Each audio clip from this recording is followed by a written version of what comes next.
You're plugged into the news. Now let's talk some weddings with you this morning. Of course, you know, planning a wedding and coordinating the families is so hard to do. But when you add race to the mix, things can really heat up. It would be a traditional Mexican wedding. Both the cultures have to be represented, and we have a lot of African-American traditions. Like what? The electric slide. Don't worry, it's going to be like a bunch of Speedy Gonzaleses running all over the place. You're looking at the new movie, Our Family Wedding. It highlights issues mixed couples deal with. It'll be out in March. It's also talking about the troubles when both the bride and the groom are considered minority themselves. Relationship guru Janie Lacey is here to talk about the problems they face and some solutions for you if you are involved in a mixed relationship. Good morning, Janie. Good morning. Thank you so much for coming in this morning. Is one particular race more accepting of I guess, the opposite race marrying into their family than another?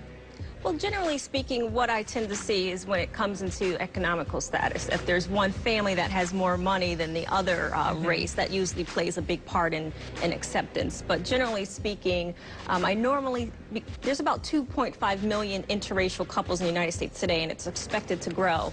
And I see probably about 35% of the couples that are interracial, and it usually depends on the family background, just where the person was before. If they were dating interracially before, then it's usually more accepted. But if it's usually a first time, then some families do have a hard time accepting it. Okay, so the majority of your clients coming in for counseling are still of the same race, about 65%. Right. But you're saying 35% mixed race.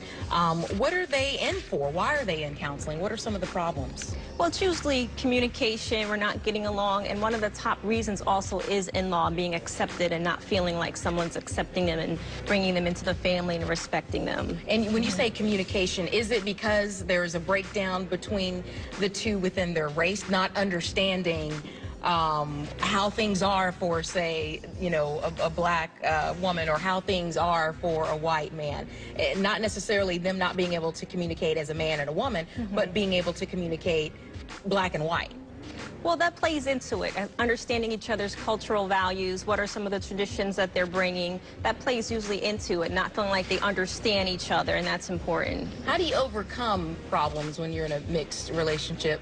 How do you tell the children or talk with the children about their mixed backgrounds? Well, many times the couples have the same problems that same race couples have. They come into their relationship with red rose-colored glasses. So it's important that they understand where each is coming from with their values and their culture, and bringing that into a blended mix into their new family, being able to communicate in a way that they're being respectful of each other and not being dominant over one another. Do you tell the children you're a mixed kid? How do you explain that to a child?